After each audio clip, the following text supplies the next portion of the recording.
Bombo International News.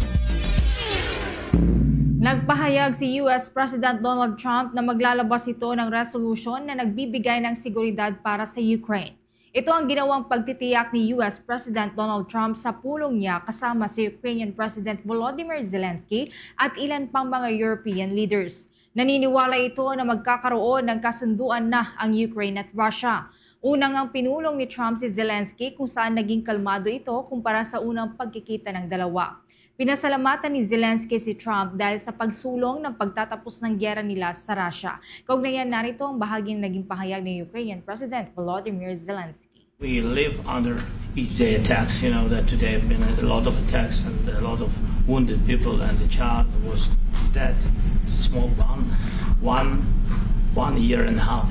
So we need to stop this war, to stop Russia, and we need support American and European partners. And we will do our best for this. I think we show that we are strong people, and we supported the idea of the United States, personally of President Trump. Samantala, handa naman ang Estados Unidos na magbigay ng mga sundalo para sa Ukraine upang matiyak na hindi na mauulit pa ang anumang paglusob ng Russia. Inaayos na rin ng US President ang pagpupulong nilang tatlo kasama na si Russian President Vladimir Putin. Matapos ang pulong ni Trump at Zelensky ay kasama naman nila ang ilan pang European leaders. Kinabibilangan ito ni European Commission President Ursula von der Leyen, British Prime Minister Keir Starmer, Finnish President Alexander Stubb, French President Emmanuel Macron, Italian Prime Minister Giorgia Meloni, German Chancellor Friedrich Merz at North Atlantic Treaty Organization o NATO Secretary General Mark Rutte.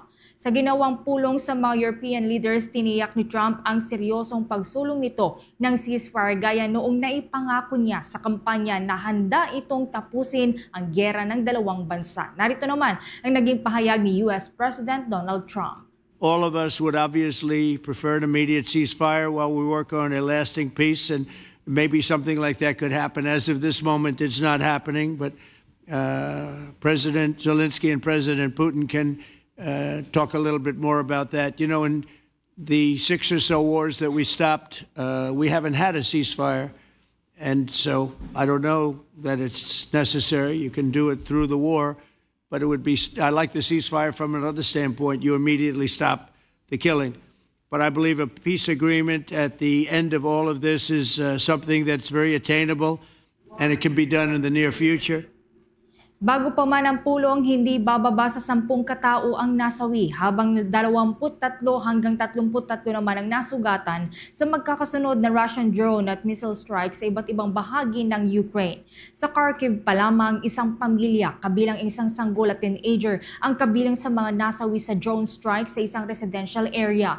Sa Zaporizhia naman, 3 katao ang nasawi sa ballistic missile strike kabilang ang isang 9 na taong gulang na batang babae. Sa may Kherson naman, 2 katao ang nasawi at 7 ang nasugatan sa pag-atake sa 37 mga settlements. Sa may Donetsk region naman, 5 ang nasawi at 9 ang nasugatan sa iba't ibang bayan. Ayon sa Ukrainian Air Force, mahigit 100 daw na drones at missiles ang inilunsad ng Russia sa magdamagan na nakalipas po na magdamag. Karamihan po dyan ay sa may Shahid type na UAVs na mga kagamitan.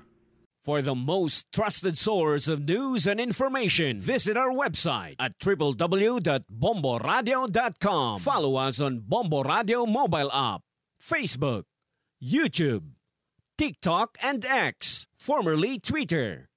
Like, share, and stay connected. Anytime, anywhere.